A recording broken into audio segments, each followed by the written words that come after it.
तो ये गठबंधन टूटेगा, सरकार टूटेगी, बबली सस्पेंड होके घर बैठेगा। मैं ये ऑन रिकॉर्ड बात कर रहा हूं। सरकार की नीयत लोगों को गुलाम रखने की है और ये नीतियां और ज्यादा गुलाम रखने की हैं। ये नीतियां और ज्यादा फूट डालने की हैं, कॉल बैक की। मैं आपको दिखाऊंगा सरकार टूटेगी, लोगों की आवाज सामने आएगी, या हर हालत से इन्हें सरपंचों को हक देने पड़ेंगे, नहीं तो वो मुंह की खाएंगे कि ये दोबारा शायद वोट हासिल नहीं कर पाएंगे हरियाणा के अंदर। मेरे हिसाब से आज अभी दोपहर बाद शाम तो होते होते रैली कैंसिल हो जाएगी। अच्छा। मैसेज चला गया, सारी पुलिस बैठी थी, सारी सीआईडी बैठी थी, और ये शक्ति प्रदर्शन इन लोगों के काम आएगा। और काम आने के बाद सरकार को आंच आएगी, और आंच आने के बाद या तो गठबंधन टूट जाएगा और या सरपंचों की बात मान ली जाएगी। मेरी बात याद हो, अगर कॉल बैक हैगी तो जो विरोधी सरपंच हारा है वो ठीक 3 महीने में 90 दिन के अंदर उसको रेजोल्यूशन डालेगा और पार्टी बाजी जबरदस्त होगी और लोगों के अंदर द्वेष ज्यादा बढ़ेगा। ये नीति गलत है।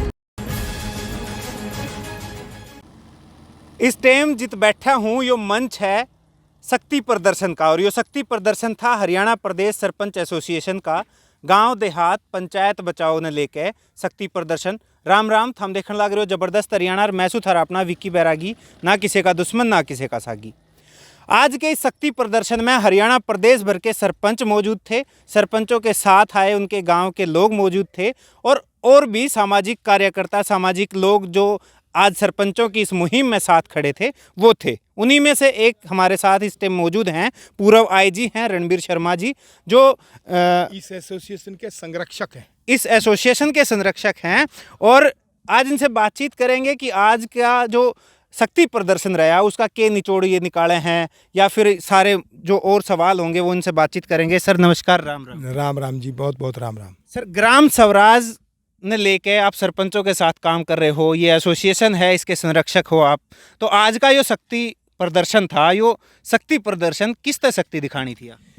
ये शक्ति सरकार के कान खोलने के लिए थी कि आप सरपंचों की ताकत को कम ना आंकें। वो गांव के मुखिया हैं, उन्हें गांव के प्रतिनिधि हैं, और उन्होंने गांव वालों ने उनको चुना है। चुने हुए प्रतिनिधियों के साथ आप उनकी गलत भाषा प्रयोग ना करें कि भाई वो चोर उच्चके हैं या वो बेईमान हैं। और इस ई टेंडरिंग की व्यवस्था का जो वो विरोध कर रहे हैं वो बिल्कुल सही कर रहे हैं कि ई टेंडरिंग 1-2 लाख में तो उनका क्या होगा। मैंने कहा उनका बाथरूम भी नहीं बन सकता, तो उसके लिए उन्हें पूरा बजट जो भारत के संविधान में दिया है, इन 29 अधिकारों में 73वें संशोधन के अंदर उनके 29 अधिकार हैं, जिनकी मैं पैरवी अपनी सरपंच एसोसिएशन के साथ कर रहा हूँ।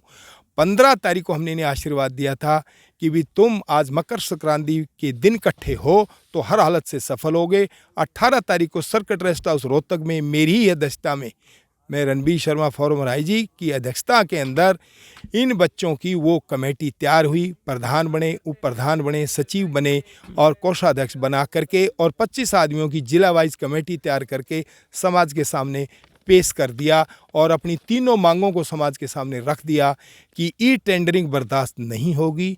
कॉल बैक हमारा है तो मान लिया, लेकिन एमपी एमएलए का साथ हो। और नंबर 3, जब तक हमें 29 अधिकार नहीं मिलेंगे, निर्णय लेने का अधिकार नहीं मिलेगा, हमारा मंत्रालय नहीं होगा। गांव का मुखिया गांव का ही मुख्यमंत्री है और उसे निर्णय लेने का अपनी ग्राम सभा के साथ पूरा हक है। इसलिए डायरेक्ट बजट जो संविधान में है वो डायरेक्ट आना चाहिए, जिससे कि वो अपनी ग्राम सभा में निर्णय लें, और निर्णय ले करके हर हालत से उन सारे विकास कामों का, उधारियों कामों का वो पूरा कर सकें। ऐसी व्यवस्था हम बना रहे हैं। पंचायत मंत्री देवेंद्र सिंह बबली जो हैं वो यूँ कहे हैं कि उनके बयान तय दिक्कत सिर्फ उन हुई जिनके मन में खोट था। नहीं, मैं बहुत खेद है और अफसोस है, बबली मेरा छोटा भाई है, वो मुझे भी जानता है, मैं भी उसे जानता हूँ। उन्होंने तो पंचायत मंत्री होने के नाते सरपंचों को पूरे 29 अधिकार दिलवा करके उन्हें पूरे काम करने के विकास और डायरेक्ट बजट देना चाहिए था, और उसने इतना बड़ा कट मार करके इन लोगों को जो गलत बोला, मैं उसका बड़ा भारी विरोध करता हूँ और परमात्मा से दुआ करता हूँ कि इसको सद्बुद्धि दे, ये अभी भी अपनी माफ़ी मांगे और पंचायतों के साथ आकर के उन्हें पूरा हक उनकी दे, ई टेंडरिंग को ख़त्म करे, कॉल बैक को ख़त्म कराए और 29 अधिकार दे, जिससे कि उसकी वाह होगी और सरपंच भी उसके साथ होंगे, सारी जनता भी साथ होगी। अगर ये काम नहीं किया तो 2024 का चुनाव सामने है, ये बबली जी नोट कर लो, वोट नहीं मिलेगा।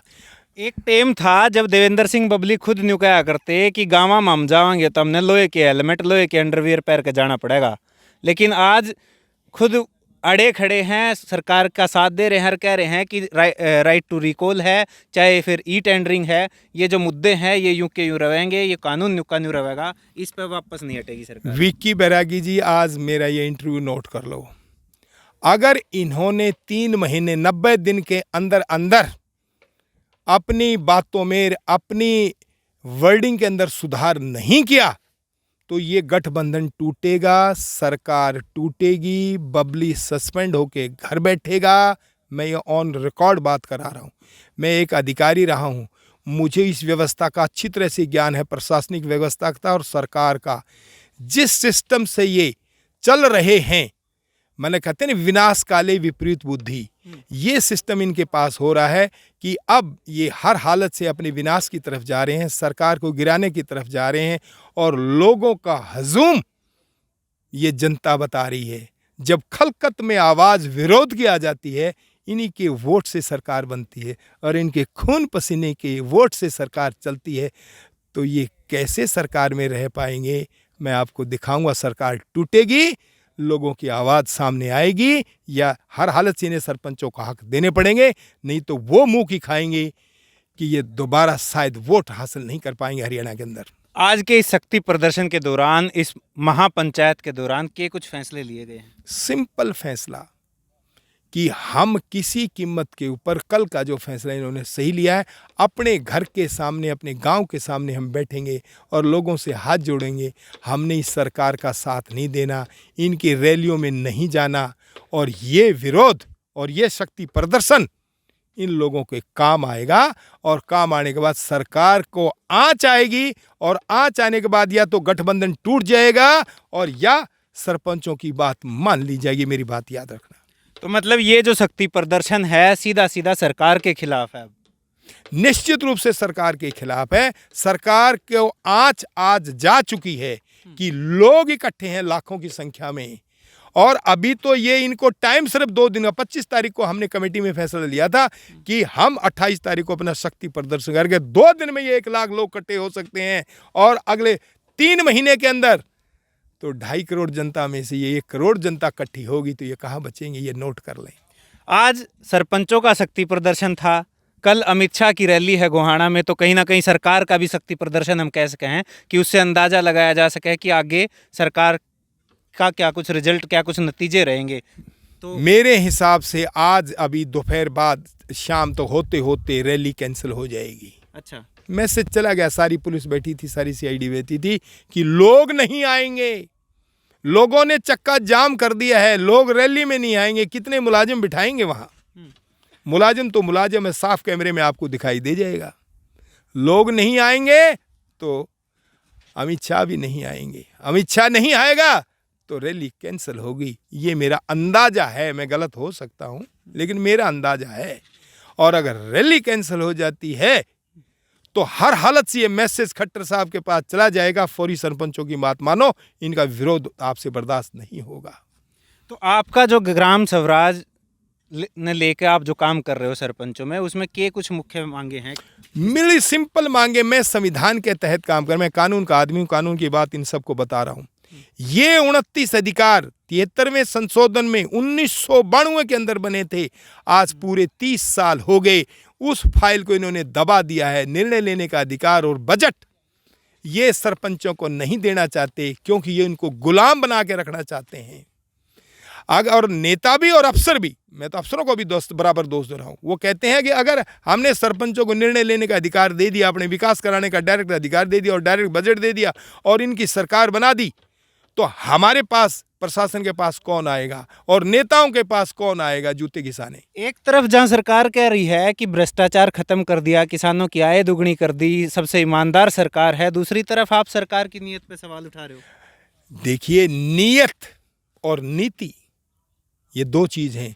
नीयत के साथ नीति बनती है। सरकार की नीयत लोगों को गुलाम रखने की है और ये नीतियां और ज्यादा गुलाम रखने की हैं। ये नीतियां और ज्यादा फूट डालने की है कॉल बैक की। अगर कॉल बैक हैगी तो जो विरोधी सरपंच आ रहा है वो ठीक 3 महीने में 90 दिन के अंदर उसको रेजोल्यूशन डालेगा और पार्टीबाजी जबरदस्त होगी और लोगों के अंदर द्वेष ज्यादा बढ़ेगा। ये नीति गलत है। नीति गलत है तो जो दिशा चल रही है वो गलत हो गई और उस दिशा में सरकार के ऊपर आंच आएगी। लोगों में खलखत में आज आवाज थी कि सरकार को वोट नहीं देंगे। जब वोट नहीं देंगे तो दशा, व्यवस्था और सरकार बदलेगी। ये फार्मूला है। ठीक है सर, धन्यवाद बहुत बहुत। Thank you so much. तो ये थे हमारे साथ पूर्व आईजी रणबीर शर्मा जी और ये जो एसोसिएशन है हरियाणा सरपंच एसोसिएशन, इसके संरक्षक रहे हैं। इनके साथ मिलकर काम कर रहे हैं ग्राम स्वराज ने लेके, और साफ साफ कहा है कि सरकार की नीतियां जो हैं वो साफ नहीं है, नीयत जो है वो साफ नहीं है, नीयत है फूट डालन की और राजकरण की। लेकिन अब आज जो ये शक्ति प्रदर्शन था, आज जो ये फैसले लिए गए हैं, इनसे सरकार पर कितना असर पड़ा है देखने की बात है। तो हम देखते रहियो ज़बरदस्त हरियाणा। इस वीडियो ने लाइक कर दियो, शेयर कर दियो, चैनल सब्सक्राइब कर लियो, फेसबुक पेज फॉलो कर लियो। कैमरे के पीछे मोहित, राम राम।